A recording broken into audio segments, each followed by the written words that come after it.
নবীজি হজরত মুহাম্মদ সাল্লাল্লাহু আলাইহি ওয়াসাল্লাম শুধু একজন নবী নন, তিনি ছিলেন একজন মহান রাষ্ট্রনায়ক, ন্যায়পরায়ণ শাসক এবং বিশ্ব মানবতার পথপ্রদর্শক। মদিনায় হিজরতের পর তিনি প্রতিষ্ঠা করেন ইতিহাসের প্রথম ইসলামী রাষ্ট্র। তিনি প্রণয়ন করেন বিশ্বের প্রথম লিখিত সংবিধান, মদিনা সনদ, যেখানে ছিল ন্যায় বিচার, ধর্মীয় স্বাধীনতা, মানবাধিকার ও শান্তিপূর্ণ সহাবস্থান। তিনি শক্তির রাজনীতি নয়, ভালোবাসা, ক্ষমা ও ন্যায়ের রাজনীতি শিখিয়েছেন।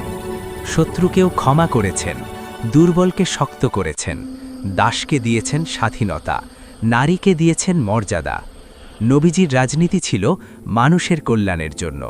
এই শিক্ষা আজও সমগ্র মানবজাতির জন্য আদর্শ হয়ে আছে। প্লিজ আমাদের এই চ্যানেলটিতে একটি লাইক ও সাবস্ক্রাইব করে পাশে থাকবেন। নবীজি হজরত মুহাম্মদ সাল্লাল্লাহু আলাইহি ওয়াসাল্লাম ছিলেন একজন মহান নবী ও শ্রেষ্ঠ রাষ্ট্রনায়ক। তিনি মদিনায় প্রতিষ্ঠা করেন ইতিহাসের প্রথম ইসলামী রাষ্ট্র। তিনি প্রণয়ন করেন বিশ্বের প্রথম লিখিত সংবিধান, মদিনা সনদ, যেখানে ছিল ন্যায় বিচার, মানবাধিকার ও শান্তিপূর্ণ সহাবস্থান। তিনি যুদ্ধ নয়, শান্তিকে অগ্রাধিকার দিয়েছেন, ক্ষমতা নয়, মানব কল্যাণকে গুরুত্ব দিয়েছেন।